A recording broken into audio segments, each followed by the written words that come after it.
Hey guys, welcome to our channel NCERT guidance. तो आज की इस वीडियो में हम बात करने वाले हैं physics class 12 Coulomb's law topic के बारे में बात करने वाले हैं। तो कूलम्ब्स लॉ से रिलेटेड जो भी आपके डाउट्स होंगे या फिर जो भी इससे रिलेटेड कॉन्सेप्ट हैं, हम इस वीडियो में आपको बिल्कुल क्लियर कर देने वाले हैं। आपको बिल्कुल भी डाउट नहीं रहेगा कूलम्ब्स लॉ से रिलेटेड। तो चलिए वीडियो को स्टार्ट करते हैं। तो सबसे पहले हम इसकी डेफिनेशन से देखते हैं। अगर आपको डेफिनेशन नहीं समझ में आती है तो भी कोई बात नहीं है, आपको ये समझ में अभी आ जाएगी थोड़ी देर में। तो सबसे पहले देखिए, by experimental experiment, Coulomb's observed that force acting between the two charges can be calculated by the product of their charges and square of distance between them। इसके कहने का क्या मतलब है कि कूलम्ब्स लॉ ने हमें क्या बताया था। तो चलिए हम उसको प्रैक्टिकली देखते हैं। तो कूलम्ब्स लॉ ने हमें ये बताया था कि अगर हम कोई दो चार्जेस सपोज कर लेते हैं, जैसे कि ये चार्जेस हमने Q1 सपोज किया और ये चार्जेस जो हैं हमने Q2 सपोज कर रखा है।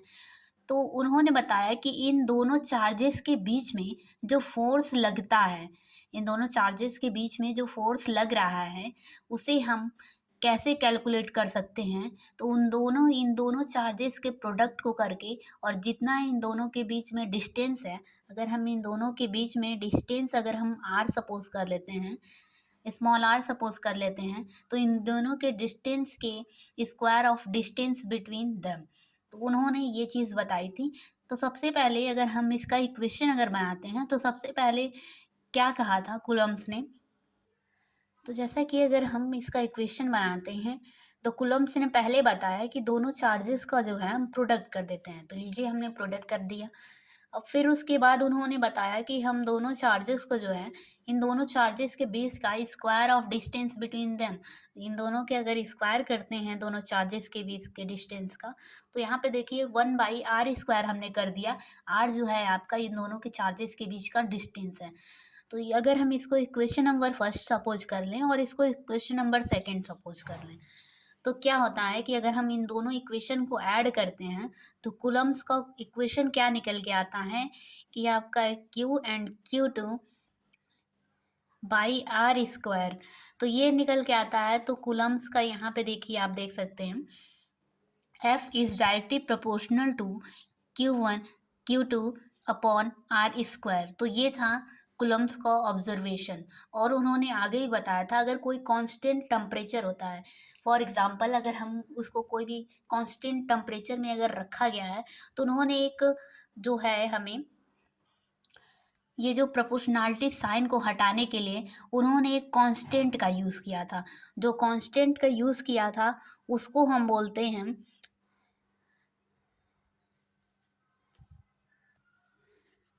1/4πε0। तो ये जो है ये आपके कांस्टेंट की वैल्यू है, जो उन्होंने कांस्टेंट यूज़ कर रखा था कूलम्ब्स ने। तो उन्होंने ये बताया था कि ये जो आपका कांस्टेंट है उसकी जगह पे आपका ये हो जाएगा। दैट मीन्स अगर आप कूलम्ब्स का ऑब्जर्वेशन लिखोगे तो F is equals to 1/4πε0 Q1 Q2 upon r²।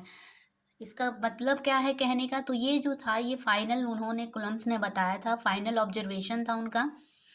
उन्होंने ये बता रखा था कि अगर हम इन दोनों के चार्जेस के बीच का, जैसे कि अगर हमने प्रोडक्ट कराया तो प्रोडक्ट कराने पे आपको मिल गया, आपका प्रोडक्ट को हमने इक्वेशन नंबर फर्स्ट मान लिया और फिर उसके बाद हमने square of distance between them किया तो हमने इक्वेशन नंबर सेकंड मान लिया। जब दोनों इक्वेशनों को हमने ऐड किया from equation first and second, from equation first and second, तो जब हमने इक्वेशन फर्स्ट और सेकेंड को ऐड किया तो हमें कुछ इस तरीके का इक्वेशन दिखा।